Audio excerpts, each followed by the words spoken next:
大家好，这里是蔡厨房，今天要给大家分享红糖姜饭是怎么做的。冬至快到了，不知道大家在冬至那天会吃什么呢？我们家那天会吃红糖姜饭，不知道大家有没有尝过这个饭，挺好吃的，今天就分享给大家了。这个饭主要用到的米是糯米，而不是普通的大米。在煮糯米之前，要记得先把糯米泡4个小时左右哦。而且糯米的营养成分比普通大米的高，长糯米、短糯米都可以，根据自己的口味。做这道饭主要的食材在屏幕上啊，记得记下来。大家要选择这种老姜，老姜的味道比较浓。我们要把姜压扁，而不是切开，不同的做法做出来的口感有所差别哦。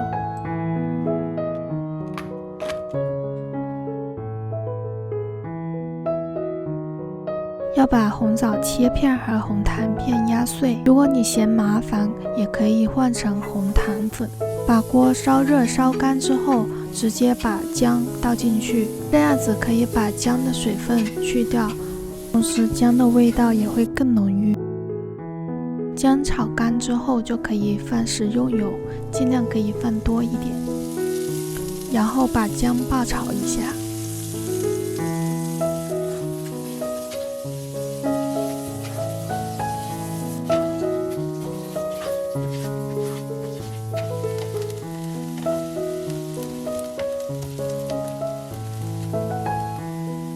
姜的表面有些微焦的时候，就可以盛出来了。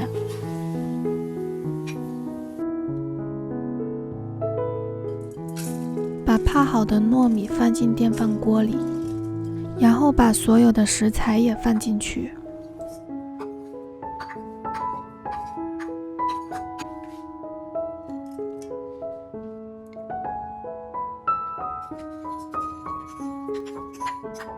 食材和糯米要混合均匀，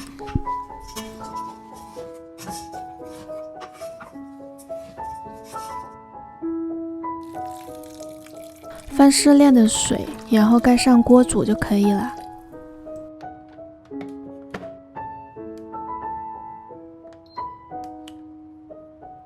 好了，红糖姜饭做好了，做法是非常简单的。冬天吃可以暖身子，还可以补血哦。